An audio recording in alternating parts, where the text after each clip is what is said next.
New details about the Pentagon's secret UFO program from the former intelligence official who ran the covert operation. He joins us next.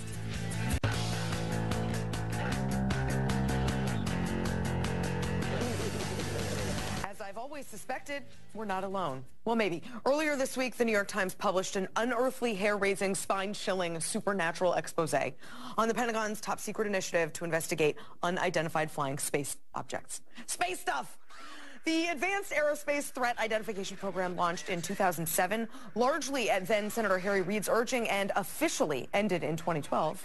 Except it may not have been ended at all. According to the Times, the program is ongoing, and the only thing that dried up 5 years ago was the government funding. So, if you still think there's no there, if the disclosed unexplained metal alloy storage facilities aren't enough to convince you that something is up, then listen to what retired U.S. Navy pilot David Fravor told our own Jim Sciutto last night about an eerie encounter he had back in 2004.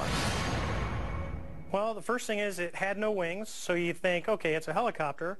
Well, there's no rotor wash in the water. There's no rotors. And when helicopters move side to side, they kind of slow, and then they pick up speed going the other way. This was extremely abrupt, like a ping pong ball bouncing off a wall. It would hit and go the other way and change directions at will.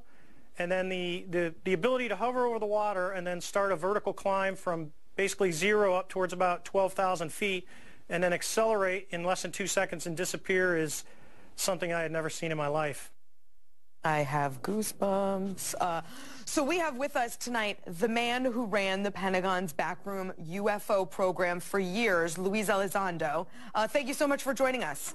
Yes, ma'am. Nice to be here. Thank you very much for having me. I am so excited. Okay, so to start me off, so I don't go on just this rabbit hole of questions that you can't answer, what are you authorized to talk about? As long as it's unclassified, I can talk about it. Anything that is obviously classified or sensitive, unfortunately, I can't. Okay, I'll just have to use my judgment then. So what did you think? Take me back. When you were first given this job, did your head spin? I mean, what did you think? Well, actually, I didn't think much about it. I guess in our career field, I saw that you had an interview with Commander Fravor earlier, I guess, yesterday. And we're trained to be objective. We don't want to come in with any preconceived notions. I think that's very important. And we're all trained to really let the data speak for itself and then allow the data to help formulate our opinions. And I think that's pretty true in the world of intelligence writ large. We rather let the data drive the conclusions, vice our opinions and our bias drive the data, if that makes sense. Well, that's why you did what you did, and I could never, because I would come in just as like a fan of Independence Day. I would be so excited. I would find stuff that probably wasn't real. Now, were you ever sort of afraid of anything that you found in your course of investigating? Well, I think we always have a good degree of healthy apprehension when we see something that for the first time we just don't know what it is. We can't identify it. And unfortunately, that was very common in my office. There was a lot of things that we just couldn't really put our finger on that defied, in our opinion, the current understanding of aerodynamics. Wow. Okay, so the UFO program reportedly collected unexplainable metal alloys that, quote, had been recovered from unidentified aerial phenomenon. You must elaborate on that, please.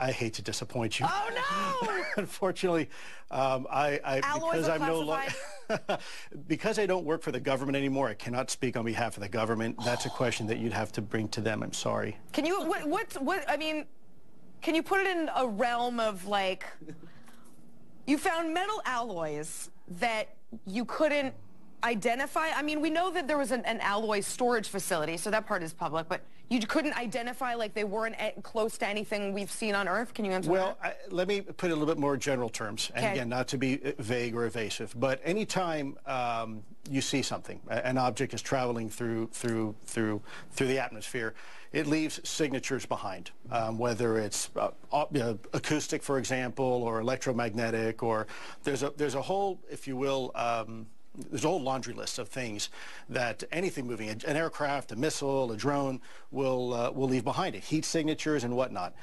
Sometimes these aircraft also can leave residues and leave things behind. So it's not just looking at the object. Obviously, what our office wanted to do was collect anything and everything associated with a particular phenomena. So if we saw something, it wasn't just, as you saw there with Commander Fravor, giving you his eyewitness testimony, which, by the way, is very compelling. Yes. He is, I can tell you from personal experience, as a commander of the Black Aces, he is the best of the best there is. But there are many Commander Fravors out there, and so you get that eyewitness testimony along with the additional information, electro-optical, electromagnetic, radar returns. You have the other information from the other eyewitnesses that are along for the ride, so to speak. Radar operators, air traffic controllers, and then you start to put together a little bit more comprehensive picture of what you're seeing. In addition to that, if there's anything else left behind, whether it be any type of material left behind or residues left behind, that's very important as well. You'd want to collect that because you want to analyze it. You want to see, if you can identify if there's any maybe special isotopes involved and things like that. Special isotopes. Stay right there, Mr. Elizondo. I just want to go to the table. I'm convinced. Is anyone at this table not convinced that there is stuff from outer space on this planet? Can I just point out Oh, you're the worst. that this just speaks to the craziness of the time that we have the Pentagon out there saying, hey, you know, maybe aliens are real, and this is a below-the-fold story right now? Yes. No, I know. Believe me, this would be my top story every day, all day, for the rest of my life. Unfortunately, we got to cover other stuff. But, Mr. Elizondo, take a listen to what astrophysicist Neil deGrasse Tyson has to say on this subject. The universe brims with mysteries. And so just because you don't know what it is you're looking at doesn't mean it's intelligent aliens visiting from another planet. Hold on a second. There's another question. Call me when you have dinner invite from an alien. The evidence is so paltry for aliens to visit Earth, I have no further interest. I mean, he's just such a party pooper. Mr. Elizondo, are you that down on the possibility? Well, again, we try to be objective. I'd rather let the data speak for itself. I don't want to have any preconceived notions that something doesn't exist. Mind you that the U.S. spent some money in the past, a lot of money, on things like SETI to look for this very thing. So if you're looking millions of light years outside of your own solar system and galaxy, and all of a sudden someone with a top secret security clearance who's flying a multi-million-dollar weapon system with munitions on it, by the way, who's been to war, who's a trained observer, and I don't mean just an observer, actually we've invested money training them to be very keen observers, tells you they're seeing something and is backed up with the radar and the video, you have to listen. And I don't think our men and women in uniform are crazy. I don't. I think they go through a battery of psychological evaluations, et cetera. But I'll tell you a little bit more than that as well. I think what's very important to understand that our office looked at two things. What is it and how does it work? So deliberately, to avoid going down that rabbit hole, we wanted to identify what is it, how does it work, and then allow everybody else to formulate their own opinions of, you know, who's behind the wheel and what are the intentions. But I can tell you definitively, while I was in the program, there were no signatures that we could recognize that was either any of our aircraft or anybody else's aircraft. You're talking about maneuvering capabilities that exceed anything that we have ever seen, and we see a lot. So, well, Luis Elizondo, thank you so much for sharing all that with us. Sure. Come back anytime. Do you want to come every day? I'll have you every day.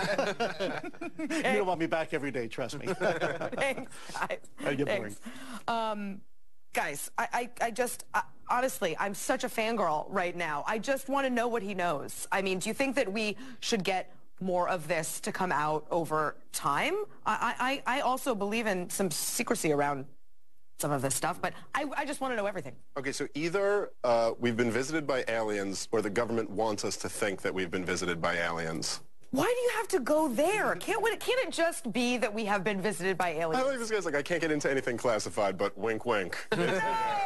No, I love... But keep looking over here. Don't look over here. Keep looking over here. All right, we'll be right back.